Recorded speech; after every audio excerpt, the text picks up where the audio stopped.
All right, everyone. My name is Pascal Borel, and I'm not talking to you from the Swiss mountains today. I'm in Geneva, Switzerland. I'm going to read you the book I have written both in French and English, named 2024. You will find it on Amazon, both in French and English, of course, or on our website, www.forovet24.com. forovet24.com. On the website, you can read it on screen. It's entirely free.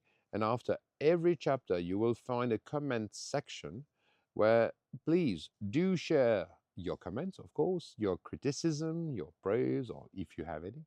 And I will definitely use it as a growth engine to my understanding of what you believe, what you think about, and so forth. Today, I'm going to read chapter 6, which is based on education, probably the most important thing in the human species, education.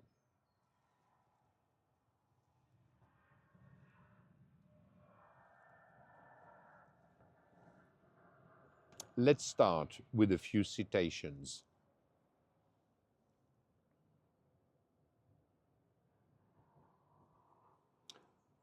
All wise men who have reflected on the art of governing have come to the same conclusion. The destiny of nations and civilizations depends on the education of the youth. Do not make your children learn by forcing them. Instead, guide them towards what captivates their minds so that you can discover for yourself each child's unique talents. The purpose of education is to teach you to love beauty and to give you an accomplished life. If your education gives you knowledge instead of values, you will have a miserable life. Imposing your way of thinking from another time on the youth of today, forcing your habits upon them, is criminal, for they were made for a different time. The only important thing that you learn in school is that you learn nothing of importance in school. Education uses the past to justify the present. This inertia has become our prison. Education is the most powerful weapon that you can use to change the world.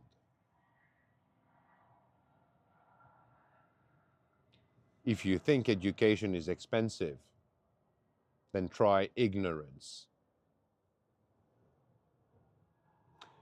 In 1920, exactly a century ago, the richness of the vocabulary in the compositions of university graduates was, on average, over 4,200 words. Today, in 2024, those same graduates use only, on average, 1,800 to 2,200 words in similar compositions.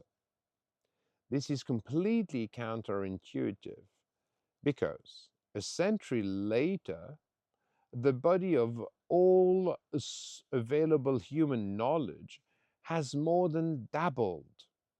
Science has advanced. New fields such as computer science, particle physics, the physics of the infinitely large, new materials, mathematics, and new diseases have emerged, along with the words to describe these new fields. So, Why have we regressed so much in the richness of the vocabulary that we use? Hmm? It is because we have standardized all educational programs. It is because our children are all molded in the same way. It is because parents no longer educate their children in their own ways. Parents have abdicated from the education of their own children, delegating this role to the state and to the so called professional teaching experts. 1 or 2 centuries ago, education was a vocation for volunteers, often people from religious background who would first and foremost impart the values that unite us before, or at least in parallel, imparting knowledge to us. No more than a century ago, if you told parents that their children would be taken from them from 8 o'clock a.m. to 5 p.m. every day to be educated by the state and its servants, they would likely have locked you up, lynched you, or killed you. The parents would have been seen as traitors to their own families. Nowadays, from primary school teachers to university professors, educational professionals no longer have the freedom to teach according to their professional ethics. They are not allowed to create an educational program that best suits their students, that takes into account the latest knowledge, that focuses on what is truly useful to the student. A standardized program is imposed upon them, and if it is not adhered to, then it is considered a professional error that will cost the teacher their employment and cause the student to fail. Teaching is no longer a vocation, and if it is still, for some individuals, they will never find employment. Teachers motivated by vocation have been replaced by educational mercenaries paid to teach and subjected to the dictates of the state, of donors, and all other financial sources of education funding. State education cannot offer anything other than one size fits all, as if the same program could educate all of our children. It is clear that this standardization cannot yield good results. We are all fundamentally different. We all learn at different speeds. Some are good with numbers, others in literature, others in science, and others in communication and verbal expression. I could go on almost indefinitely. How could you believe that the state centralization, that the standardization of educational programs is in the best interest of your children? How could you believe that the same educational program could suit everyone? It is a lie. Worse, it's a betrayal of our children by adults. It is your betrayal on your own children. It is monstrous. In fact, it is shameful. The politicians imposed this upon you by successive steps, by small steps at a time, so that you would not notice anything, so that their lies became your reality, slowly but surely, so that you would accept it at face value. A century ago, no father or mother would have accepted abandoning their children to the state to be educated. Education is a parental responsibility, not a state one. Individual, individuals who accept, or worse, wish to rid themselves of the responsibility of educating their children should have the honesty not to bear children. No human should bring a child into this world if they are not personally committed to accompanying them to the end in their development, to offer them the values that will reveal their talents. Children no longer respect their parents, but in fact, it is the parents who no longer respect their children. How do you expect the brain of a young human, which is by definition empty at birth, to develop respect for their parents? How do you want them to develop respect for their parents if they do not have an example to which to refer? If their parents do not respect them? If from the first years of life the child is abandoned to the state school system? Abandoned to a state school system which will teach them spelling and elementary arithmetics, but in no way teach them honor, justice, respect, gratitude, and love that unite us all.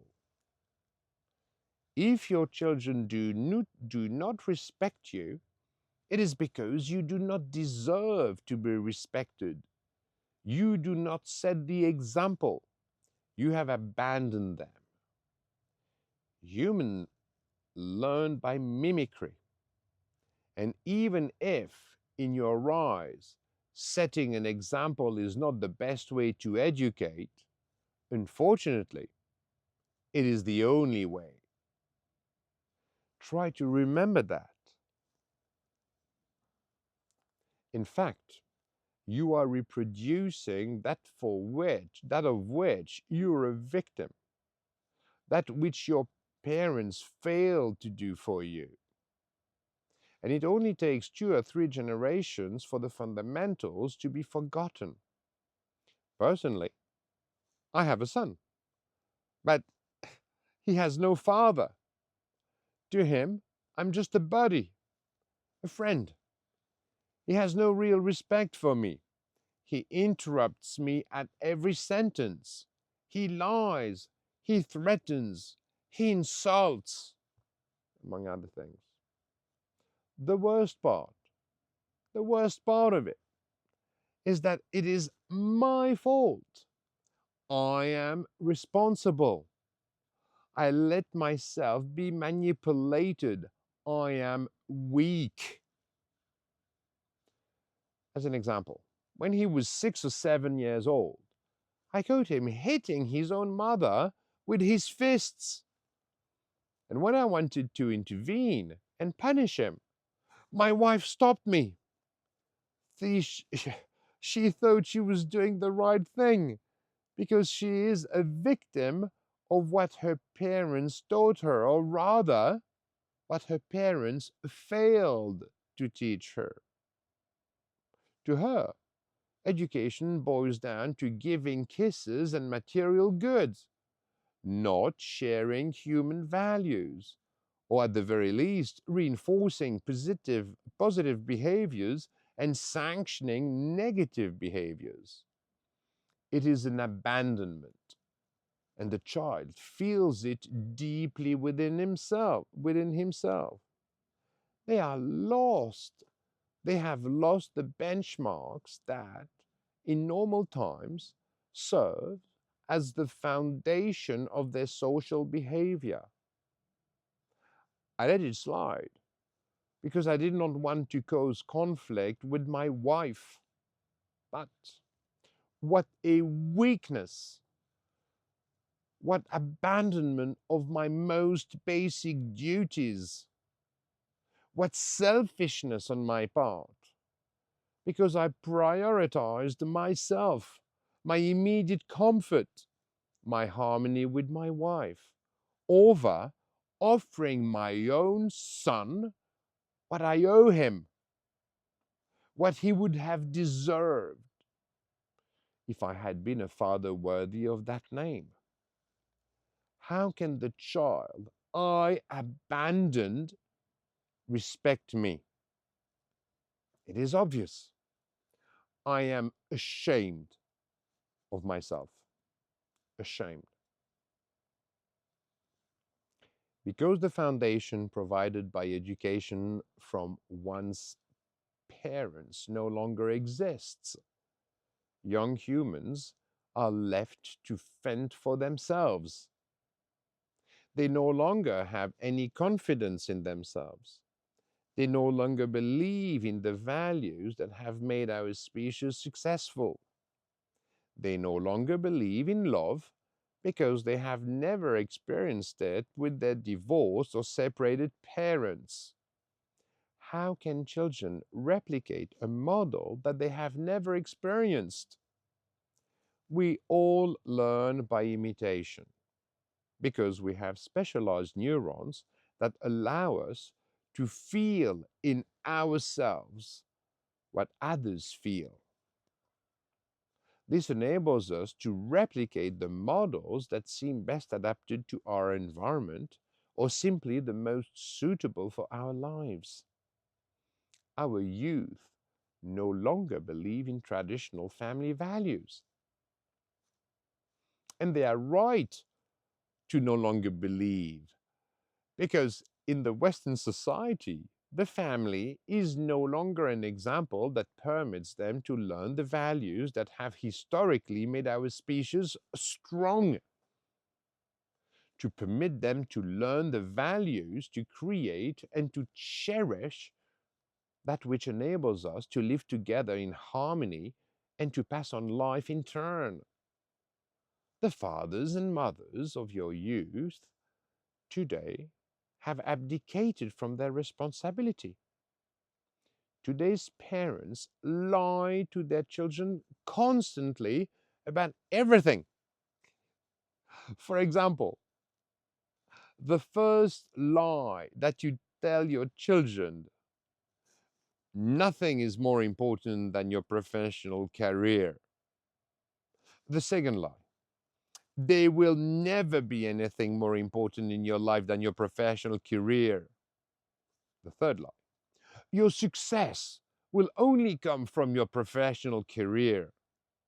The fourth lie: there should be nothing more important in your life than your professional career. As a parent, you do not do this out of malice or with the desire to harm.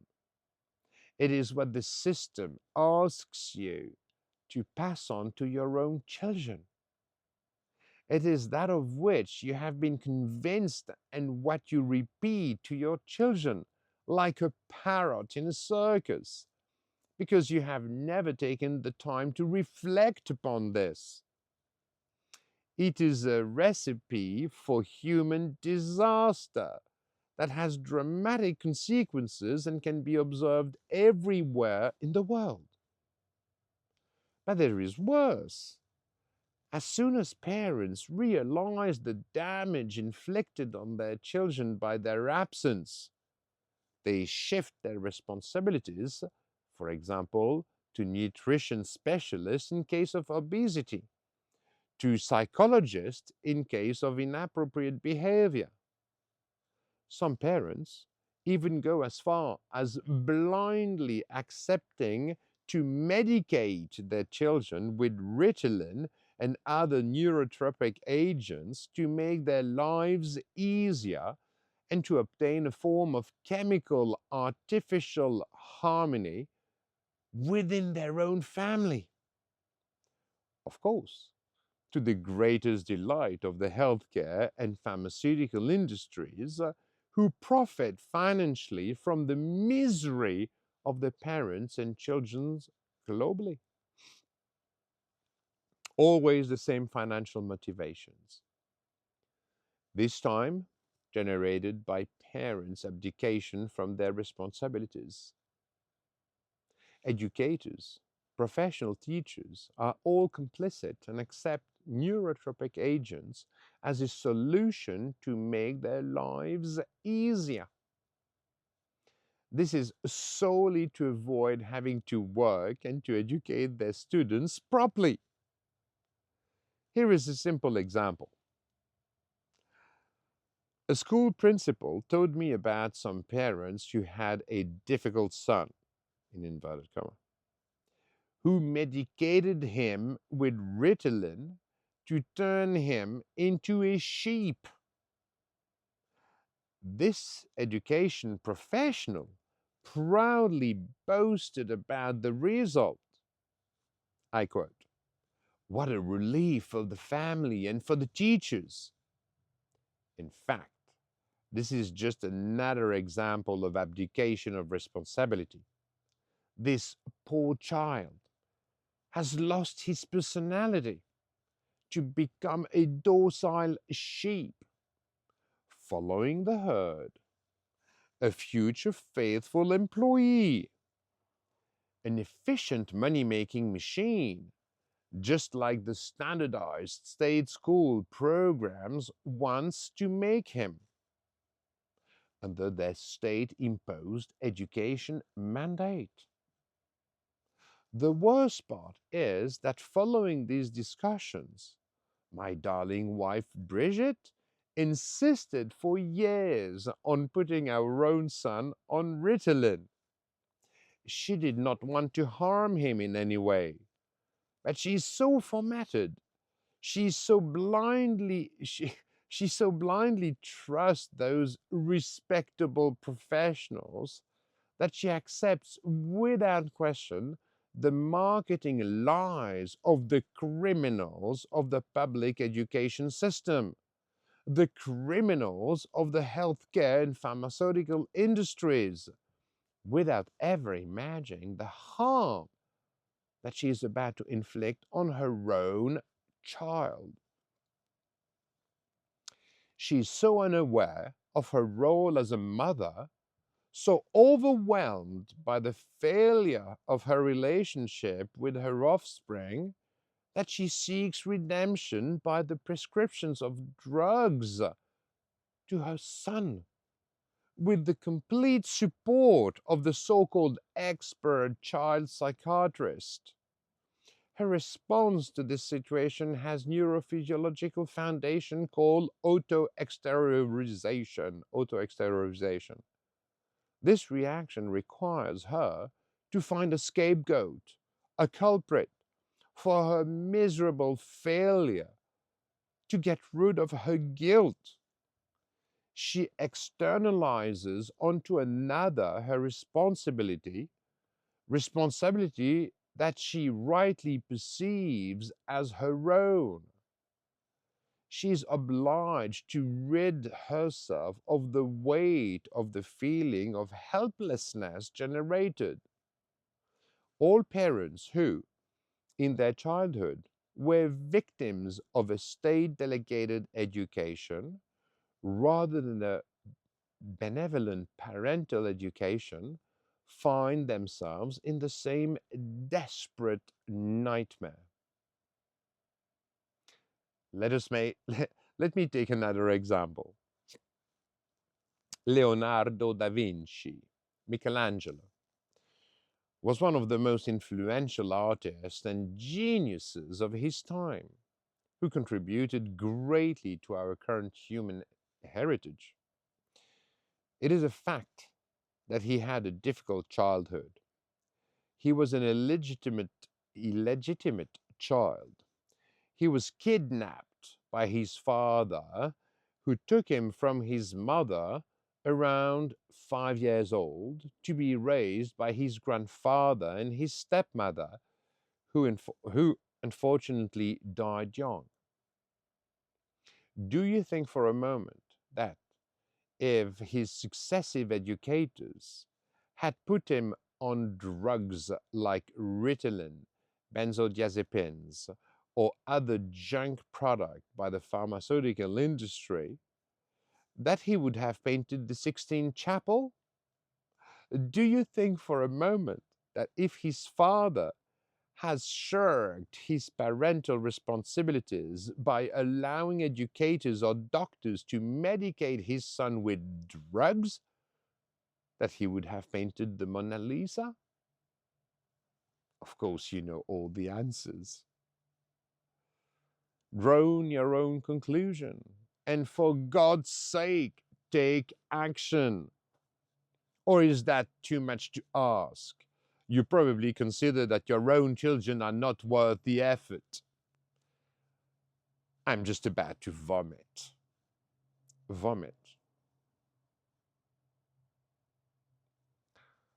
Some parents have the availability and, most importantly, the honesty to want to offer their children parental education.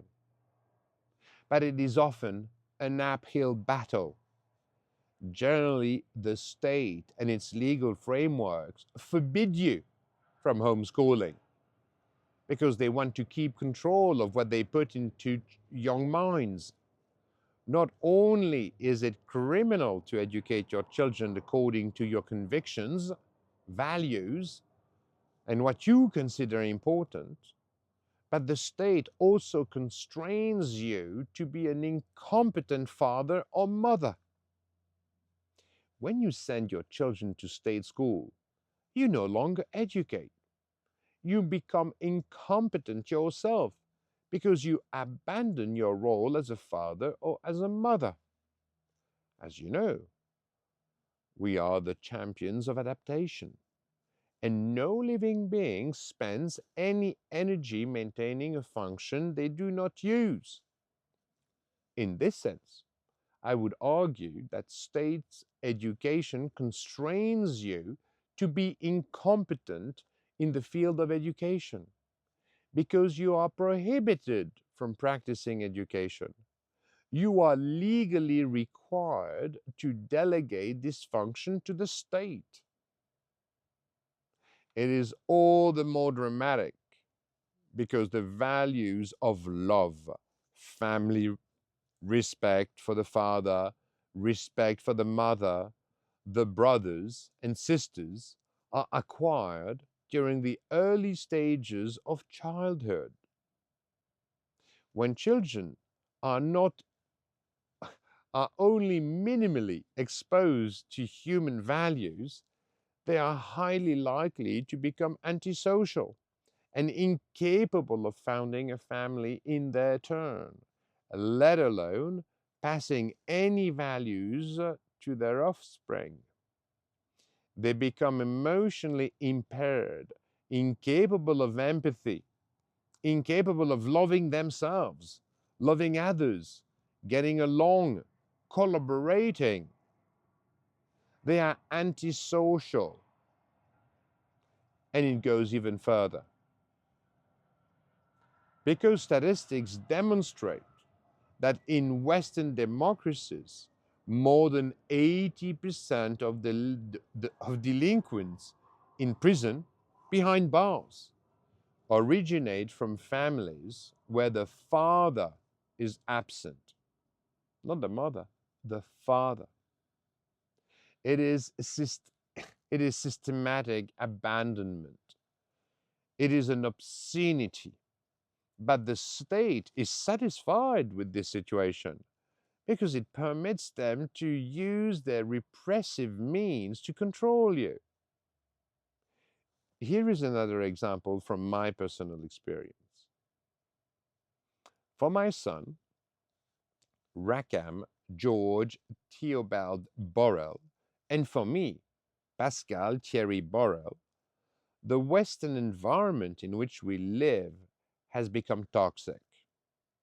Being exposed to lies, conspiracies, and hidden agendas regarding the motivation of politicians, educators, and the healthcare community is toxic.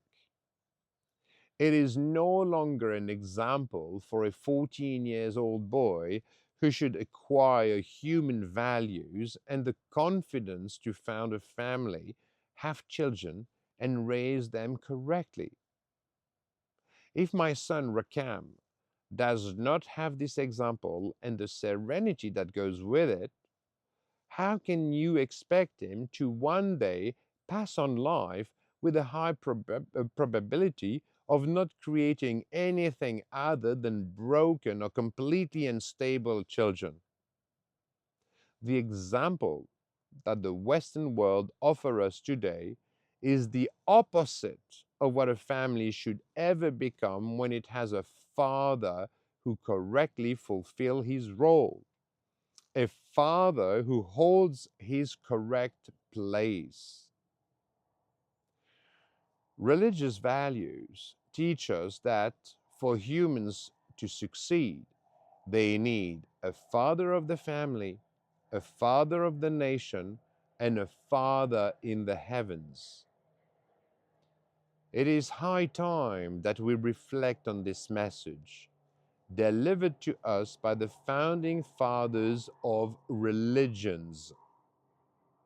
Why is their message at the heart of all the great human civilizations? Do you seriously think we should eliminate the values that created the foundations of the success of our species and of our civilizations? Ask yourself the question.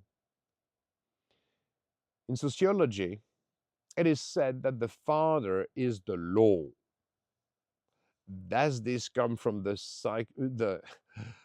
physical strength that the dominant male exerts over the rest of the group, over his clan, or over his family? It is possible. The fact is that over the course of evolution, physical strength is the first thing one learns to fear. The strength of the predator that will eat you, the strength of your enemy that forces you to hide or fight at the risk of your life.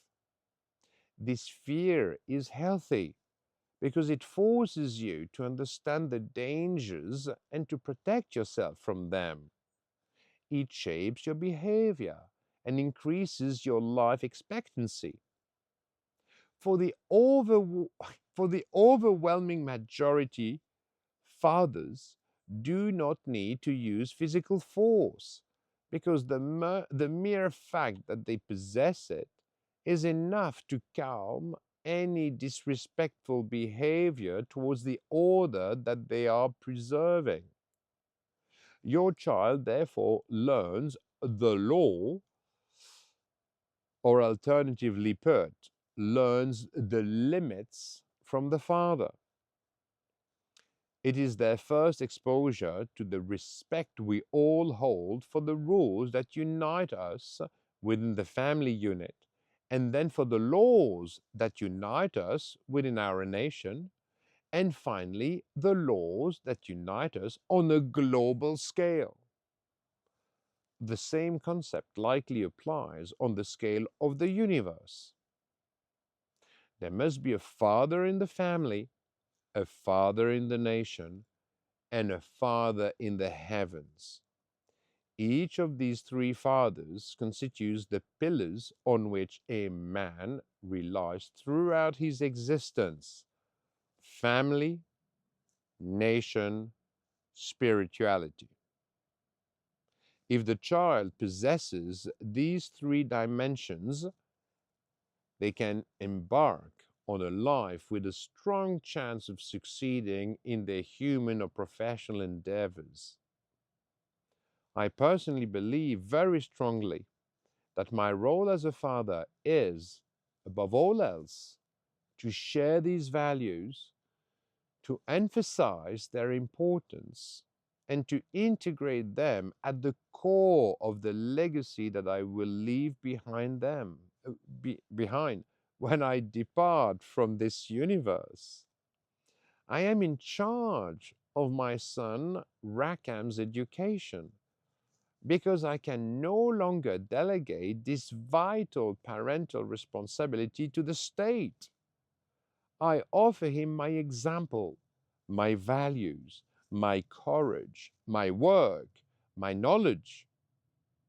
I never lie. lies, small talk, censorship, taboos, and political correctness have no place at my table. I talk with my son and giving my time when he so desires. I strive to be the man that I want my son Rakam Borel to be. And also, to put it another way, I strive to be the model of the man whom my daughter Desiree Marie Beatrice Borel might want to choose as her husband. Therefore, I impose upon myself a certain distance from some of the rules of our Western politicians and their legal frameworks because I do not wish to diminish the value of my commitment to my son Rakam and to my daughter Desiree.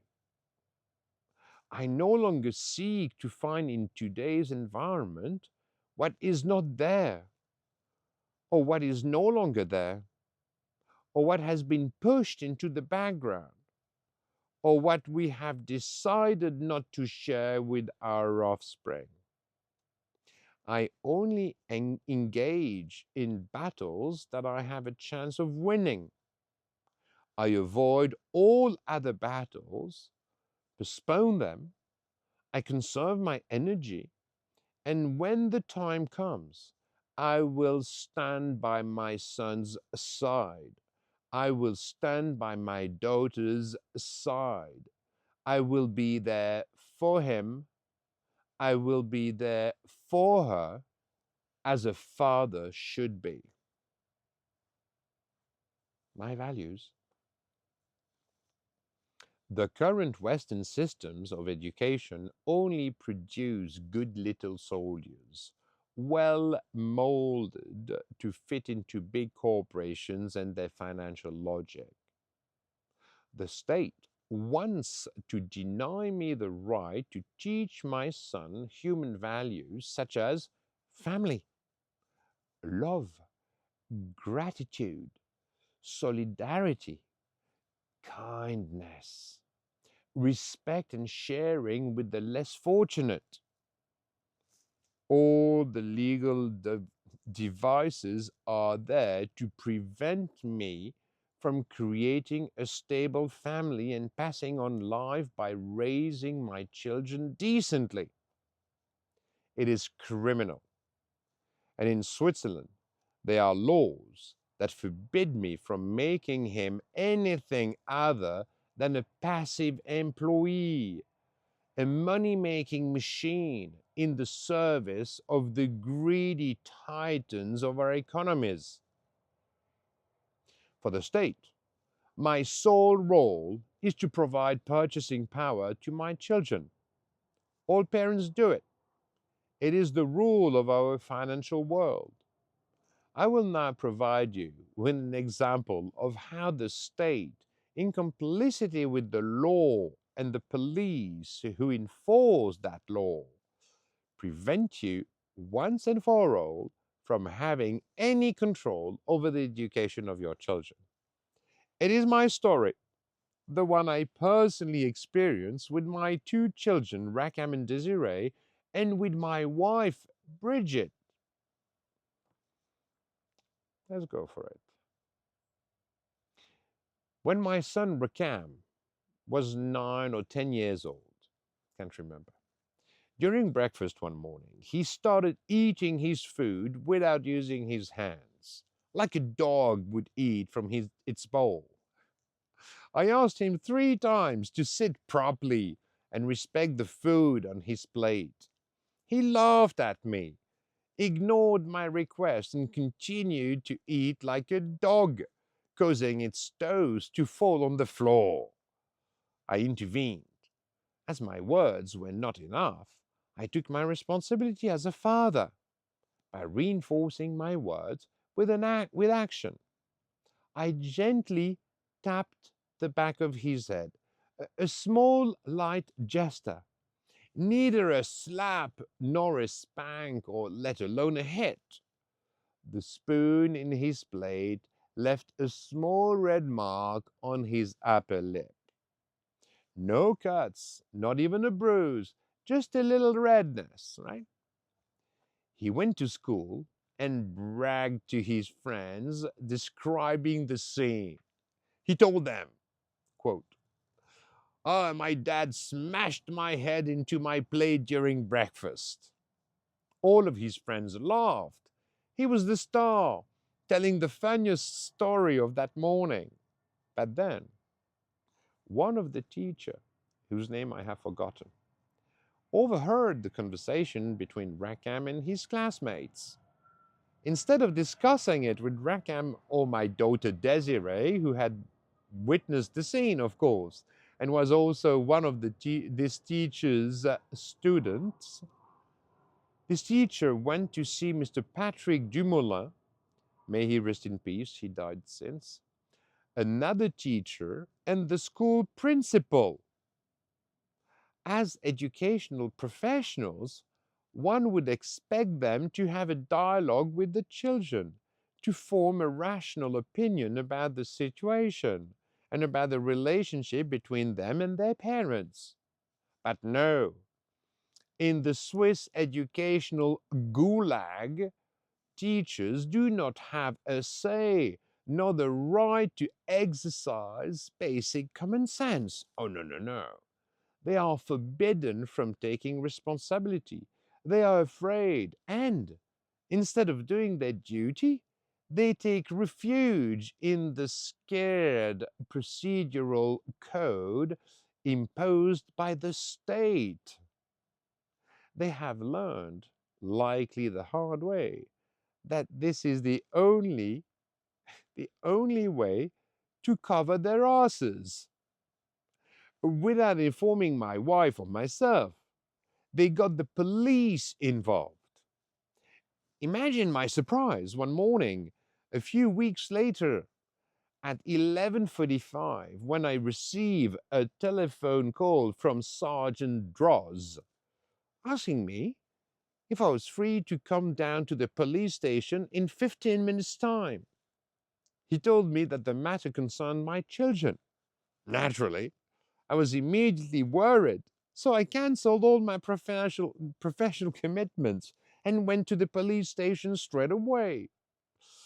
I was met there by Sergeant Droz, who told me that my children had spent the entire morning with the police answering questions about our family relationships, in particular whether they were or not victims of physical abuse from their father, from me. I could not believe what I was hearing. I was devastated. The police noticed my distress. The policeman noticed my distress and tried to reassure me, saying that he had summoned me because he did not want me to hear of the situation directly from my children, who, as we were speaking together, were still being physically held 40 kilometers away. He told me that I had extraordinary children and that the local police officers had learned more that morning about the birth of the universe, nucleosynthesis, gamma ray bursts, black holes, the evolution of life on Earth, finance, nutrition, than they had learned in all their lives. He asked me if I was the person who had told them all of that, all of this. He said that I had nothing to worry about, but asked if, since I was there, I would be willing to reply the questions that the state prosecutor wanted me to answer. Of course, I agreed. But it was evident to me that not only had my children been kidnapped by the police for questioning, but I was also being accused of abusing my own children. It later transpired that Sergeant Droz was the only sensible person to whom I had spoken during this entire ordeal. As a police officer, he faced daily difficult situations, and his duty was to find solutions. Based on his experience, he has developed an intuitive sense that rapidly informs him whether there is cause for concern or not. He reminded me of the breakfast incident, which I had completely forgotten, and informed me that the current proceeding had been triggered by a report from the state school teachers, or rather, the state education system. He said that my children only remembered the breakfast incident after countless questions during their interrogation. Some of the questions were quite insidious and clearly intended to paint me as a child abuser. Sergeant Draws was truly sorry, and he told me that he did not draft the questionnaire, that it was the procedure, and that he was obliged to follow the procedure. At the end of my interrogation, he was supposed to take my fingerprints and a DNA sample. But given the fact that he was personally convinced that I was a good father, with nothing to hide, he told me that I had the right to refuse these samples. In fact, no, he actually recommended that I refuse to do so, which is what I did. The case with the police ended there.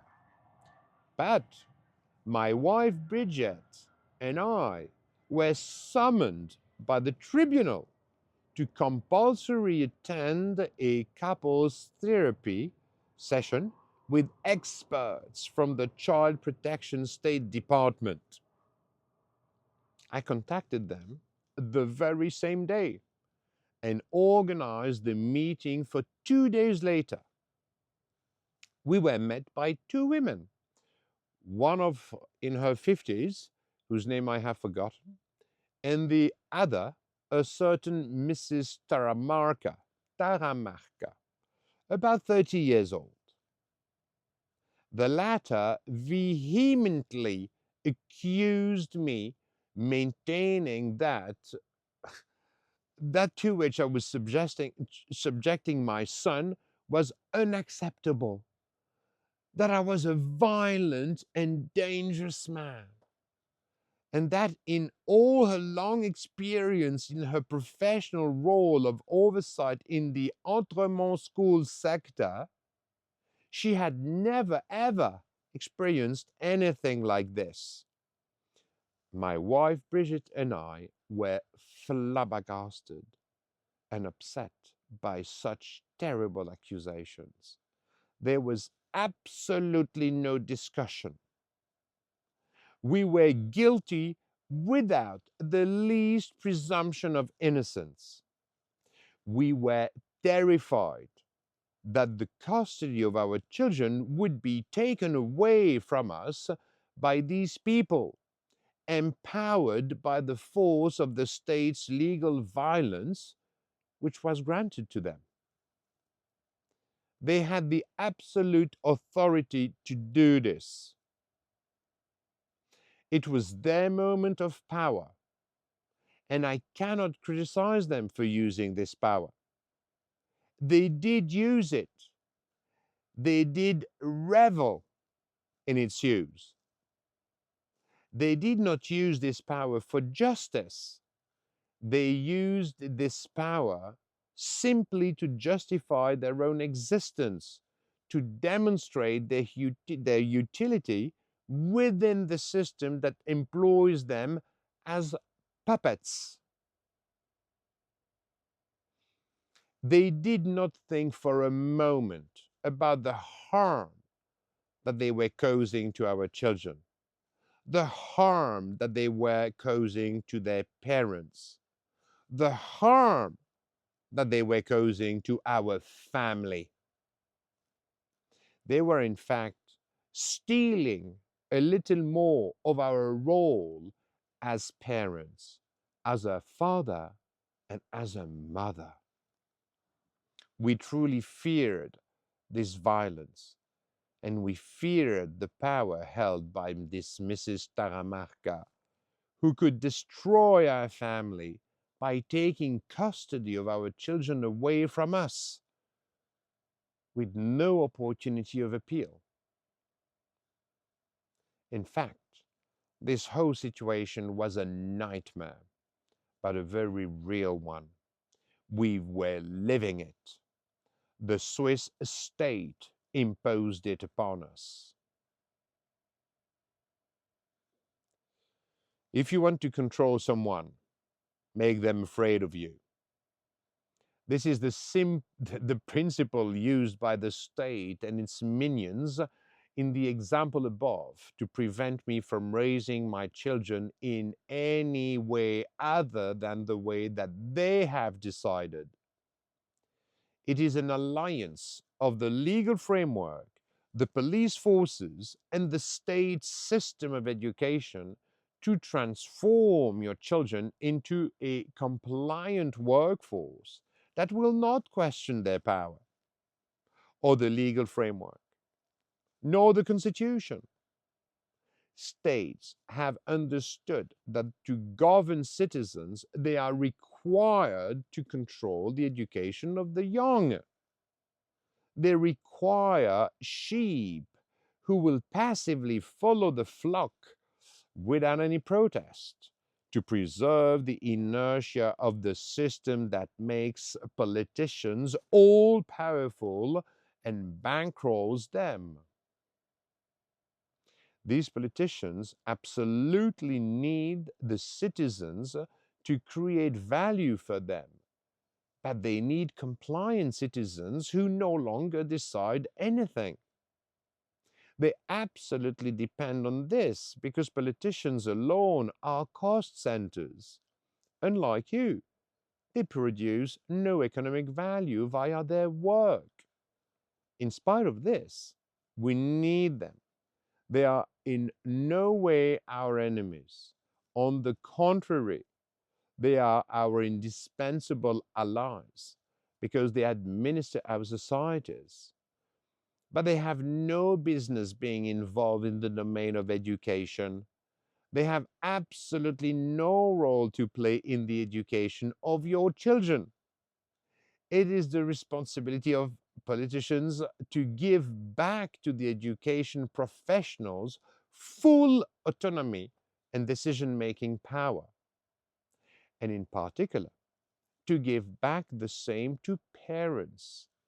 If parents wish to make their children something other than robots formatted to serve the state and its financial interests, it is up to you and to me to impose it. The origin of this action comes from a truly benevolent intention to accomplish what is in the best interest of the greatest number, in the interest of all parents and all children. It is the future of humanity. Benevolent politicians, those who actually have a project for you and for your community, will be proud to give back these responsibilities to you and to the educational professionals that your children truly merit. The standardization of programs of education stifles any originality of your children's way of thinking. By accepting this state of affairs, you effectively destroy their ability to communicate using a rich and varied vocabulary. Kindly note that after a century of formatting, of standardization and leveling down, we have retrograded from an average of 4,200 words to a 1,800 words vocabulary. This crisis in the richness of vocabulary is probably the most important indicator of the total failure of our state controlled systems of education, because our linguistic abilities are the main driver of the success of our species. Whatever language you speak, it is what has taken you from being a scavenger to the top predator on the planet in less than 300,000 or 400,000 years. Language is the driver of our evolution. It is the essence of the success of the human species. If our capacity to write and to speak to each other diminishes due to a reduction in the richness of the vocabulary or due to the standardization of our programs of education, or due to single worldviews, or due to the restriction of our freedom of expression, then it means that our systems of education are not fit for purpose. This weakening of communication capacities impairs our ability to preserve and to develop the essential qualities of humans, our capacity to collaborate via our systems of language. In 2024, state-controlled systems of education are incapable of fostering our creativity, our incentiveness, and our ability to reinvent ourselves in the fields of science, art, cinema, music, and in fact, in all areas, including our systems of governance, effectively to prevent us from flourishing. Your brain can assimilate knowledge more or less easily during the different stages of its development. You acquire the first phonemes, which will form the basis of language within the first few months of your life. The foundation of language syntax are integrated in you before age of 5. During this period, your brain is receptive and has neurophysiological opening that allows it to acquire this linguistic foundation in the most efficient manner. During a brief period, which terminates at, let's say, at age 7, if you are not in contact with your peers during this crucial phase of your brain development, you will never catch up. You may learn to speak, but you will never handle language like your peers. Many species have periods in their brain development when they acquire behaviors that they will have no chance of integrating later on. For example, in dogs, social behavior is acquired between the 8th and the 12th week of life. If young puppies are not with their mother and their siblings between the 8th and 12th week, they will be antisocial for life. They will have little chance of understanding and integrating the body language and behaviors necessary to get along with their peers, in fact, with their pack. This is why breeders who respect the harmonious development of their dogs never let future owners take their puppies before the 12th or even the 13th week of life. In humans, the acquisition of social behavior is very strong during childhood, but it remains to a lesser extent throughout our lives. You can always make conscious choices and change your behavior as an adult if you decide to so do. But it will be much easier to so do if your parents have done their duty and have set the example for you from your earliest age. Parents observe their children from birth. They know them better than anyone else. It is up to the parents to decide, in collaboration with teachers, professional educators, upon the programs best suited to foster the development of young brains at the time when those brains are the most receptive. This may seem trivial, but it is of paramount importance if you wish to give your children a chance to become the best version of themselves, to unleash their full potential, to discover who they really are. Once again, education is a parental responsibility, and your children will find their true vocation at the point where their talents intersect with the world's need. Only you, as a father and as a mother, can set them on this path. No standardized one size fits all program will ever reach this. Ever. Education is essential for the primates that we are.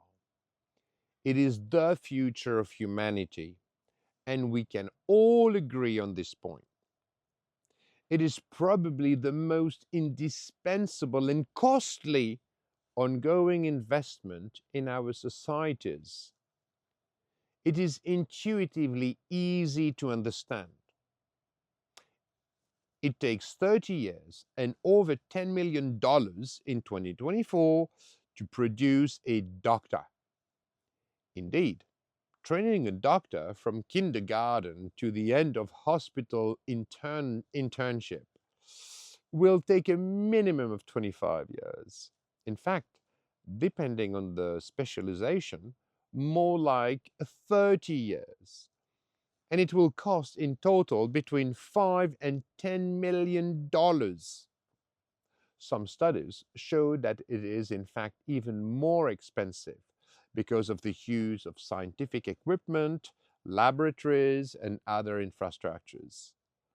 I will only take into account the most conservative estimates here because I do not need to lie to you, unlike politicians, by interpreting figures in order to manipulate you, to mislead you, to push a petty personal agenda. No, I don't need that. Back to the text. Moreover, the actual period of profitability of a doctor is between the ages of 35 years old, 35, 40 years old, and 65 years old at retirement age.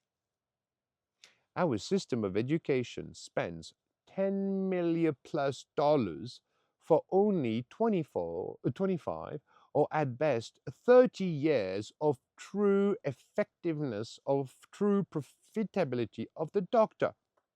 Technically, I should add the cost of retirement, which, with the increase in life expectancy, adds a few more a couple, maybe a couple more $1 million to the overall costs.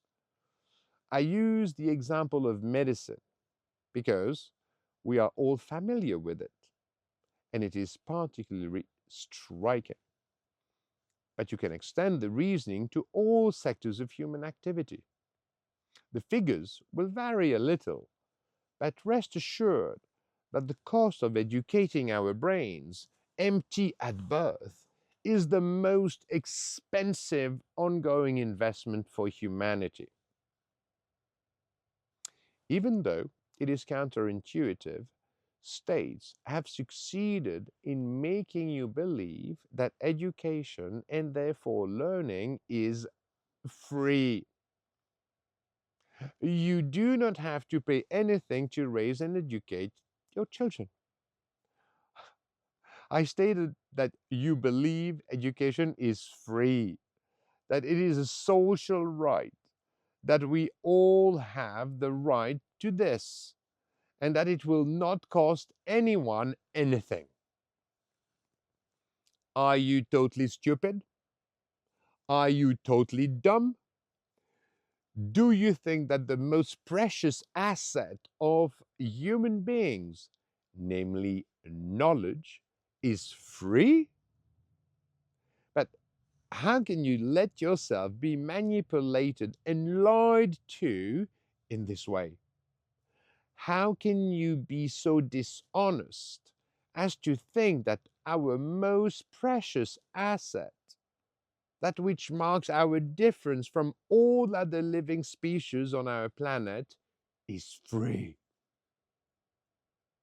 Stop! Wake up! Try to escape from your empire of lies. Regain your lucidity, your intellectual honesty. Nothing is free. Education is even less free than anything else because it represents for you a 20-year or even 30-year financial commitment. The investment you make as parent will benefit others, will benefit your children, will benefit future generations, but not you. Therefore, it is normal that you have been seduced by the lies of the states and politicians who, who relieve you of this long-term investment from which you will never benefit financially personally. Let us try to understand why they promise you freedom, free education for your children, why they want to relieve you of this responsibility. States and politicians are grossly incompetent in the area of education. In fact, they're not incompetent, they're inexistent. No one blames them. It is neither their role nor their function. In a century, they have managed to take over control of schools and university systems of education because they represent a colossal budget, probably the largest budget of any nation. And it's ongoing, never ends. It's not dependent upon wars or pandemics. No. It's constant. Politicians must take control over this. They cannot pass up this source of power, this financial windfall. They must take that cut. I ask you today to connect the dots in a different way, please, to take a step back, to look at the situation as a whole from a satellite point of view and understand it globally.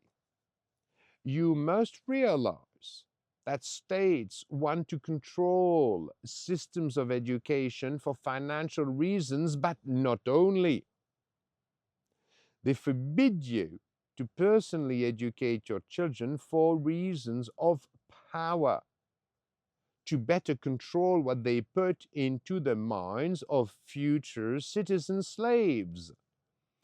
Young adults are so formatted by this standardization of programs that they are no longer capable of rethinking the system in any other way. They no longer have the self-confidence that would allow them to take a step back, to have a satellite view, to connect the dots more simply. They no longer dare to show critical thinking. The system seems so complex to them, it has so much inertia that our young people, even the brightest one, give up. They do not dare to propose something new, simpler, truer, more creative. They do not want to waste their lives trying to reclaim a world that no longer belongs to them. a world that the power of politicians has stolen from them. It is up to you and up to me to give the world back to them. As they say, do not force your children to adopt your habits, your laws, or even your possessions, because these were all created at another and all created at and for another time. Your duty is to propose, not to impose. And it is up to your children to learn, to choose what will give them a good life, what will allow them to have a fulfilled life, an accomplished life. It is up to you to decide whether the death of an old system is the only way to the rebirth of a new system. You owe it to your children. But as a parent or an educator, you fear a change. You fight against death, which to you is the ultimate enemy. You have not understood that death is nature's ultimate gift. Death is our most precious blessing because it alone allows for rebirth, allows for the continuation of our journey. Imposing your obsolete structures upon your children is criminal. You have no right to impose upon them the models that you used during your lifetime, that has served your objectives. You must be capable to let them die so that they can be reborn to serve new generations. It is a duty that we all have towards the new generations. Now, education belongs to the teacher. I accuse the state of stealing your children, and at the same time, I accuse you of accepting this and abandoning your parental role. You have handed your children over to the state.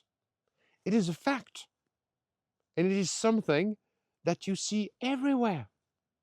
I accuse our social democracies of stealing their profession and vocations from teachers, turning them into civil servants, into state mercenaries, with the passive blessing of parents and of the entire population. No one did this with the designed intent to harm parents or their children or their teachers. But you allowed all of this to happen because again and again you have accepted as truth the lies of those who benefit from this crime. You are responsible for this disaster, but indirectly, because you are also a victim of their lies, a victim of their manipulations, trusting them while they only defend their own interests, the interests of power. As with the healthcare example that we discussed at length in the previous chapter, you must return education to teachers, to instructors, to professors, to all educators worldwide. You must give them back their vocation to educate, and to do so in good conscience.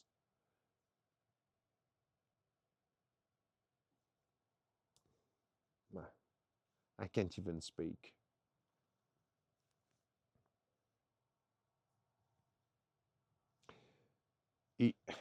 We must give them back to teacher their vocation to educate, to do in good conscience what only they can do, not the state. You want to free teachers from political constraints, free them from the interests of power. You want to give them back their complete autonomy in the service of the values that unite us, in the service of knowledge, in the service of humanity, in the service of all future generations. You must give back their ethics to education professionals so that they cease to be the mercenaries of power and of financial interests. To achieve this, you must eliminate the state machine from the equation and return full and complete autonomy to the education sector. Now, let us see how this will be achieved. The solution. As in all domains, the solutions that will serve as the foundations of future systems of education cannot be mere ideological or philosophical babble. People who come up with attractive ideas that have no practical foundation, ideas that are purely theoretical and derived from the study of psychology, only serve to satisfy fashions of the moment. These people may be good speakers. They may seduce you with their eloquence, and they often tell you what you want to hear. But they do not offer you anything simple or practical, anything that you can use now to give back education to the professionals that practice it. You must decentralize and get back financial control without the interference of intermediaries. Because even in the field of education, the economic logic prevails. This alone will ensure the long-term sustainability of the system. Your goal is to re-establish a direct link between yourself, your children, and the educators without any intermediary, uniquely motivated by financial criteria and control. The state must completely withdraw from this domain and give back to you the purchasing power needed to pay your children's education by yourself. As within healthcare, all citizens are required to contribute 9% of their total income from their very first salary to a mandatory individual solidarity saving education, MISSE, to pay for children's education. This is a constitutional obligation that no one can avoid. Taxes are reduced and replaced by these mandatory savings from the first salary, even if the individual has no children yet or does not plan to have any. These funds are placed into an escrow account in the name of the citizen, remaining their property at all times. These funds are not taxed and can only be used to pay professional educators, schools, and universities. Parents regain their purchasing power, the value of their work, to invest directly in their children's education. Such a system completely bypasses the state and state's taxation vehicles, which simply serves, at the moment, to increase costs through state inefficiency and to increase pointless bureaucratic paperwork. Education is therefore paid for at a fair price by parents who directly control the costs thereof. Schools, educational institutions, and universities charge fees, and they all compete with each other to offer parents, pupils, and students the educational programs that are the best suited to their needs.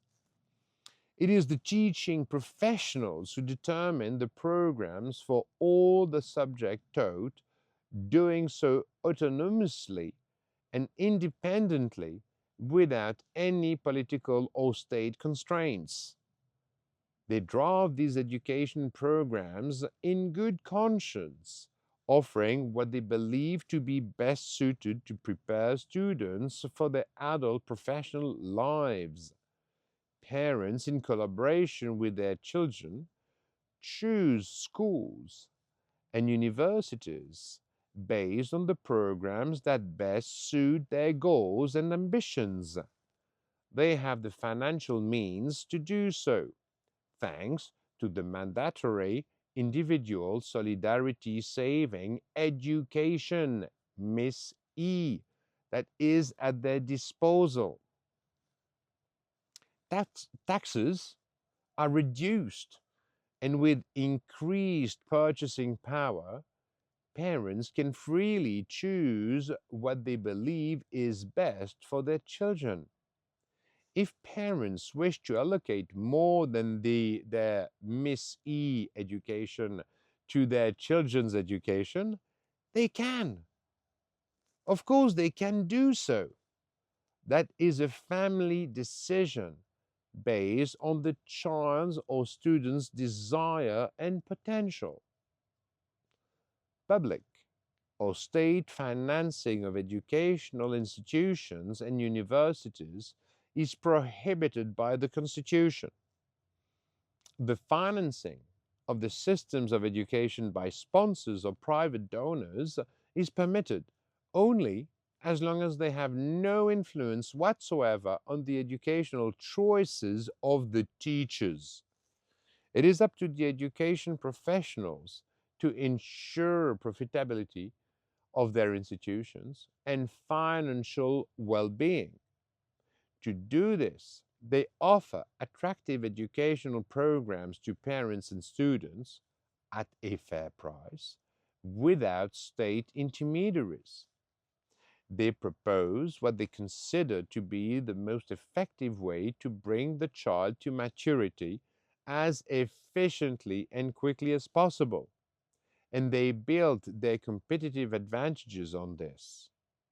If they do not offer an educational service that satisfies parents and students, if they do not find their financial well being, they go bankrupt and they are replaced by others. Political interests, cronyism, and the corruption associated therewith cannot, under any circumstances, save bad institutions at the expense of the good institutions. It is up to the parents to pay directly for education. Whoever pays is in charge. You want to stay in control. You want to take back your responsibilities as a father and as a mother. The state's duty is to give you the means and structures to achieve this. It is not it does not have the right to impose itself as a financial intermediary that decides of everything. This must become unconstitutional. In fact, I propose that we go back to a society where the power of the people reigns, where human power reigns, and where common sense reigns. It is a return to self-confidence, a desire to take back your responsibilities. Everyone is the master of their sector, which can no longer be financed by centralization or collectivization. Human solidarity remains at the heart of the equation, but the financing of education is decentralized among all citizens. No more lobbying, no more all-powerful individuals deciding for others based on their own beliefs and interests. No more domination by a small minority over a vast majority, because they control financial flows and dominate you financially. It is over.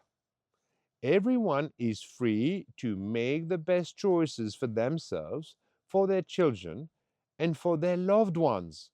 And everyone has the financial means to so do.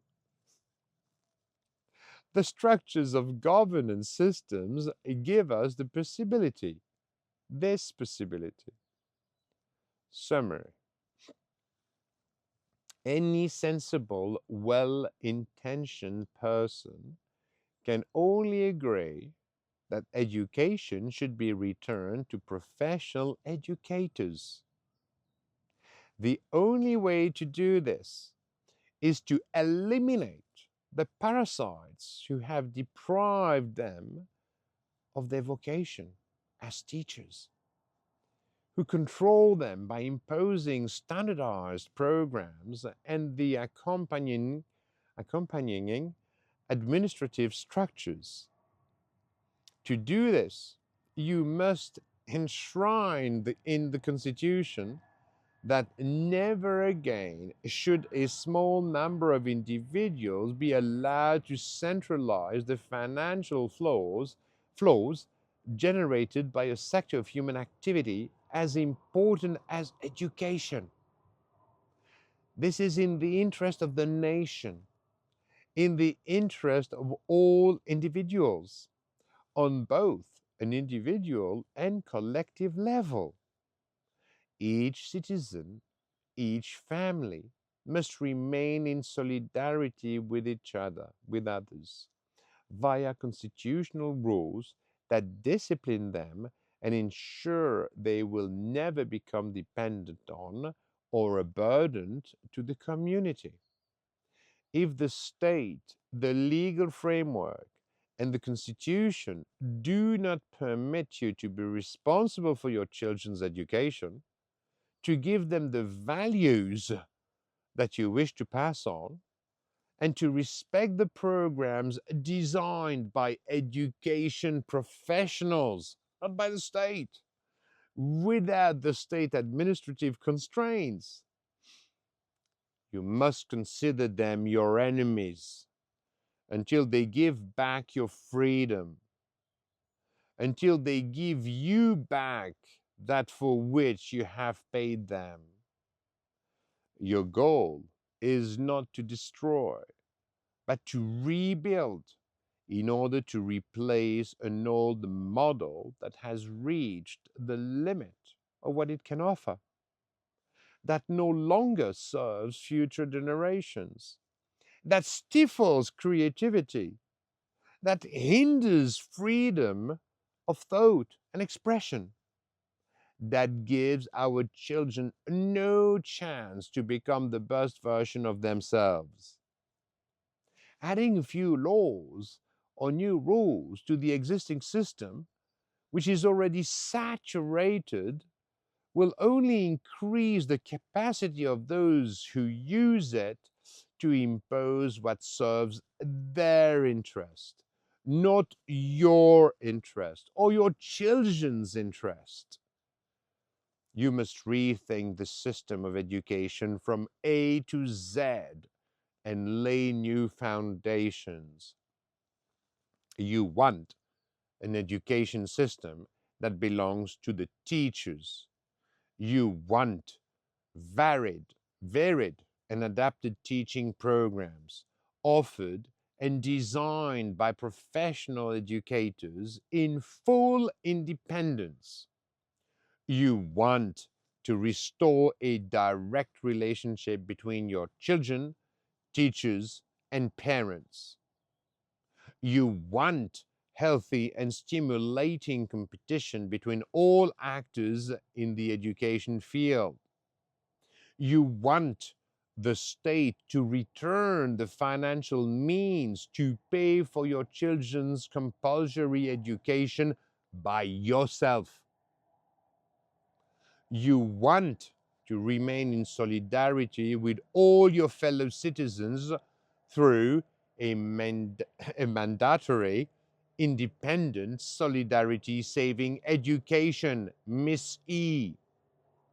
You want the principle of solidarity to be decentralised and enshrined in constitutional articles that place all individuals on an equal footing in terms of their rights and duties. You want to confirm that education is a parental duty and that you are committed to supporting your children to unlock their potential and become the best version of themselves. This is of utmost importance. This is what you want. It is not something you wish. You want it this way.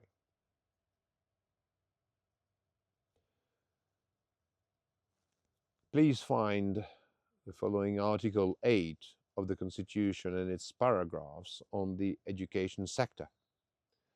This is the logical conclusion that we have drawn from the lessons of all our past mistakes in order to correct the shortcomings of the current education system. You will find this article along with all the other constitutional articles that we need to restore strength to our democracies in Chapter 11, Constitutional Articles. Thank you for your benevolent and kind attention. Peace out.